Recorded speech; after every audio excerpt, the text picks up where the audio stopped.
जय श्री कृष्णा दोस्तों, आप सभी को हमारे चैनल में स्वागत है। आज हम आपको धनतेरस से रिलेटेड कुछ चीजें बताऊंगी। दीपावली की खरीदारी करने के बाद इस दिन से ही रात को दीपक जलाने की परंपरा बड़ी पुरानी है। पंच पर्वों का उत्सव धनतेरस से ही शुरू हो जाता है। मृत्यु के देवता यम को स्मरण करते हुए एक दीपक प्रतिदिन इसी दिन से जलाने की परंपरा शुरू होती है तथा यमदेव से प्रार्थना की जाती है कि घर में किसी की अकाल मृत्यु न हो।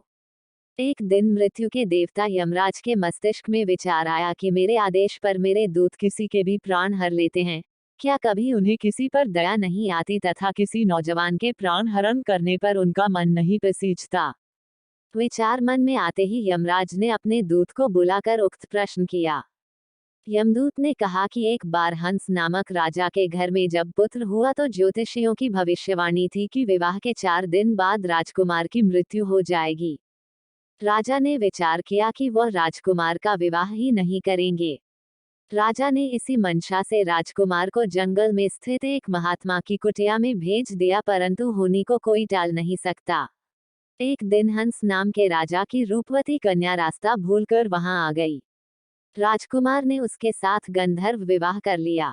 विवाह के 4 दिन बाद ही राजकुमार की मृत्यु हो गई। जब राजकुमारी पति की मृत्यु पर विलाप कर रही थी तो यमदूत का दिल पसीज गया था। उसने यमराज से कहा कि इस तरह की जवान मौत से बचने का क्या कोई उपाय है। यह प्रश्न सुनकर यमराज ने कहा कि जो व्यक्ति कार्तिक मास के कृष्ण पक्ष की त्रयोदशी के दिन मेरे नाम का दीपक सच्चे मन से जलाएगा, उसके परिवार में कभी अकाल और जवान मृत्यु नहीं होगी। इसी कारण धनतेरस की रात को यम दीपक जलाया जाता है।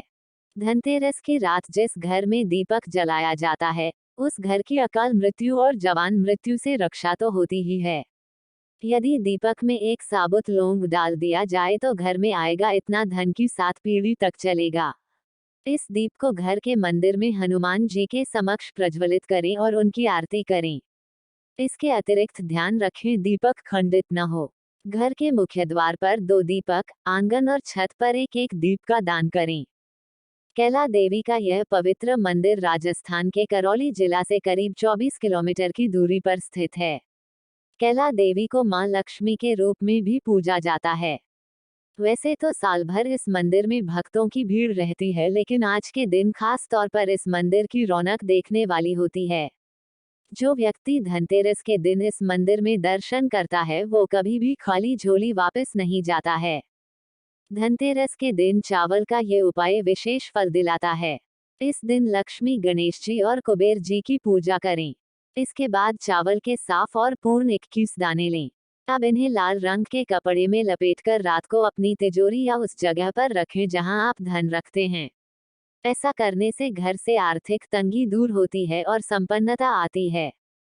धनतेरस के दिन पूजा के बाद घर के सभी सदस्यों को माथे पर तिलक लगाना चाहिए। इस तिलक में अखंडित चावल का प्रयोग करने से भाग्योदय होता है।